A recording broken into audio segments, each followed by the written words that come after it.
Dans ce match globalement, puisqu'il vient de se terminer, il n'y aura pas de prolongation ici et donc on revoit ce qui s'est passé en première période avec d'abord une superbe intervention du gardien Bonnefoy devant Yula qui avait été servi par Bastos. Ça c'était en première mi-temps, c'était la première grosse occasion lilloise. Ça continue en seconde période avec Yula qui a été servi cette fois-ci par Bastos à nouveau. On croit au but, reprise de Bodmer et ça va se nicher dans le petit filet.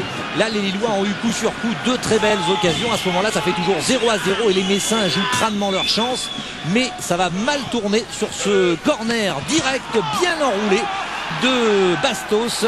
Le ballon va dans le petit filet, mais cette fois-ci à l'intérieur du but.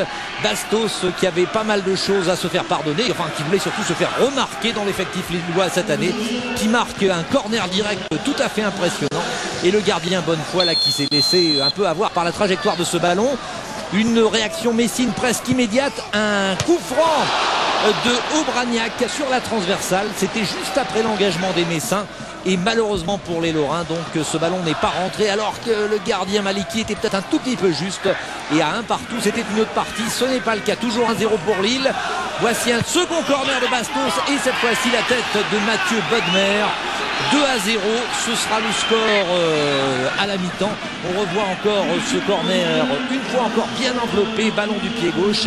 Le gardien a un peu hésité à sortir, il aurait sans doute dû venir sur sa ligne de 6 mètres, tenter sa chance. Il reste scotché sur sa ligne et il est battu. Bastos qui fait encore un grand match, qui de très très loin tente sa chance, un ballon incroyable qui tape la transversale.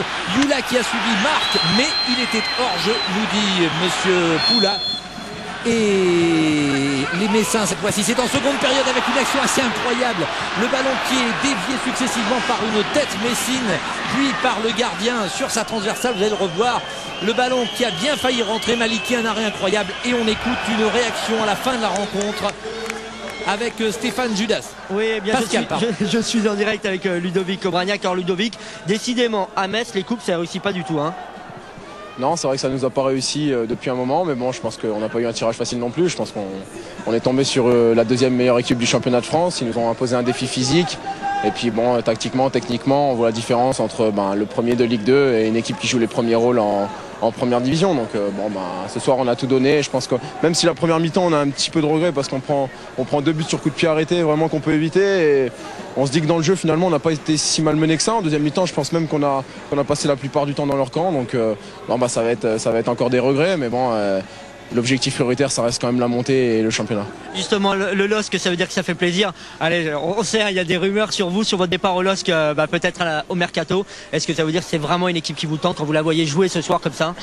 Bien sûr, qui ne serait pas tenté par une équipe comme celle du LOSC? Je pense que tout joueur sollicité par une équipe comme ça peut se sentir flatté et honoré. Maintenant, j'ai toujours les couleurs du FC Metz jusqu'à présent et je sais que les discussions sont en cours, mais bon, pour l'instant il n'y a rien de vraiment défini, donc je me prends pas la tête avec ça. J'ai justement fait abstraction de ça toute la semaine pour pouvoir me concentrer sur ce match-là, et puis je sais que les discussions vont reprendre.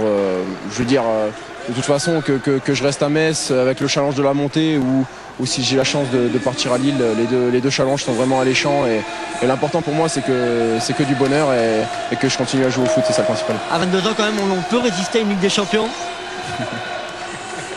J'essaie de me piéger là. Et bien voilà, en tout cas la première réaction, Ludovic Aubragnac, pas de chance pour le FC Metz et c'est Lille qui continue l'aventure en Coupe de France. Merci.